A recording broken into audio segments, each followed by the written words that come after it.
आमचं नशीब थोर म्हणून आम्ही मासाहेबांच्या पोटी जन्मलो. अण्णाजी, या जगात सर्व जाती जमातीत पारतंत्र्यात खितपत पडली आहे ती अवघी स्त्री जमात.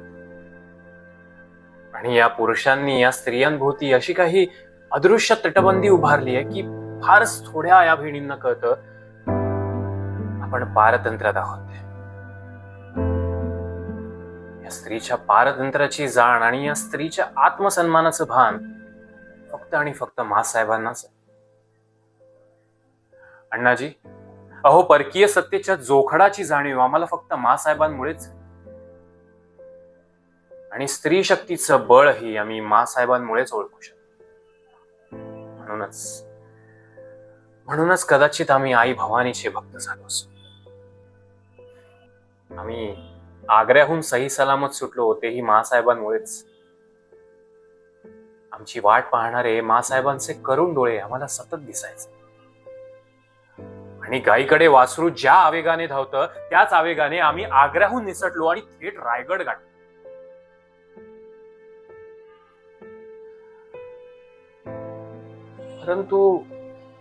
परंतु आमच्या भेटीचा निखळ आनंदही काही आम्ही मासाहेबांना देऊ शकलो.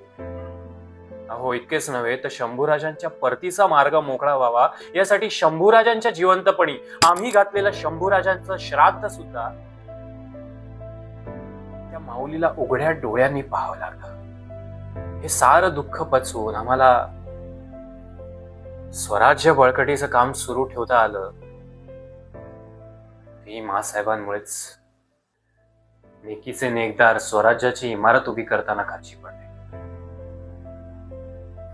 या महाराष्ट्रात मराठी राज्य व्हावं या श्रींच्या इच्छेने प्रेरित होऊन आम्ही कामाला लागलो. प्रसंगी घराकडे कुटुंबाकडे दुर्लक्ष झालं. परंतु आम्हाला परके मानणारे आमचेच जात भाई सोयीस्करपणे हे सारं विसरले. अण्णाजी, अफजल खानाचा कोथळा बाहेर काढताना किंवा शास्ता खानाची बोटे तोडताना आम्हाला काहीही वाटलं नाही हे खरं. परंतु खंडोची खोपड्याची गर्दन उडवताना, जावळीच्या चंद्रराव मोरेंना कंठस्नान घालताना, डिचोलीच्या घोरपड्याचा बळी घेताना आम्हाला जे वाटलं ते आम्ही शब्दात नाही सांगू शकत.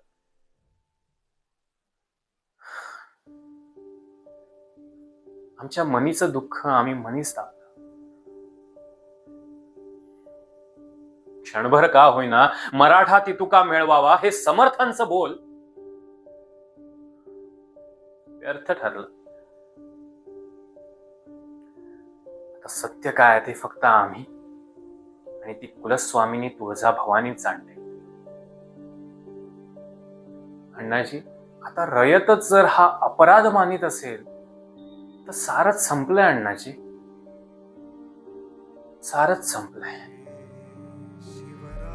जगदंब जगदंब शिवात्मका शिवतेजा शिवराया